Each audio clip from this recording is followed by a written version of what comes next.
балалар, қазақтың ұлттық ойындарын қандай түрлерін білесіздер?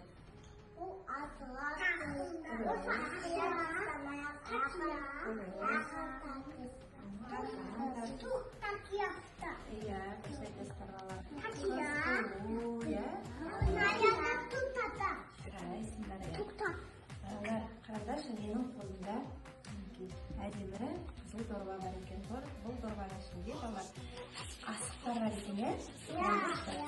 Балалар, бұл хан талапай ойыны. Хан талапай ойында балалар асықтың ішінде бір асық қызыл түске боялған. Ол хан асығы деп аталады балалар. Түсіндіңдер ме? Көрдіңіздер ме? Мен қазір көрсетемін мінекей. Ішінде бір қызыл асық, бұл хан асығы. Осы асық кімге түседі, сол ойынды бірінші бастайды, ме балалар? Қарайсыңдар. Қазір мен осы асықты бұл жерге сүлдік тастайын. Сіздер соны таласып алуларыңыз керек болады. Түсіндіңдер ме? Балалар, біздер асықты қайдан аламыз? Ата әжелерде мал бар екен, 4 түлік мал.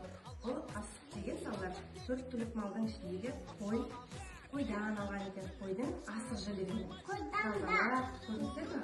Жарайды, тазалап осындай асықтарды аламыз. Ата әжелерді жинап ауылдан алып келген. Жарайсыңдар. Қазір мен хан талапай ойын бастаймыз. Талапай, талапай. Ал ойын басталды. Талапай, ал жиренді өзімізге алдымызға жинап алып отырамыз. Ал қарайықшы, хан асығы кімге түсті екен?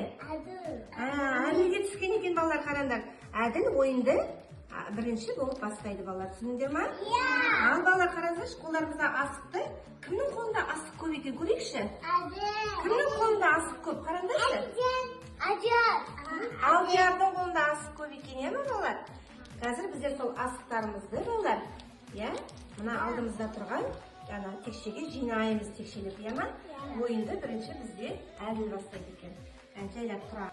Балалар, бұнда қараңыздаршы, біз қандай ұлттық ойын ойнадық? Осындай асықтарымызды жинап жүреміз. Ма балалар? Осындай асықтарымыз. Неше асық ұтып алды?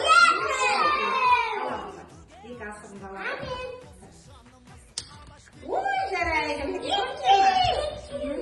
Өз алады.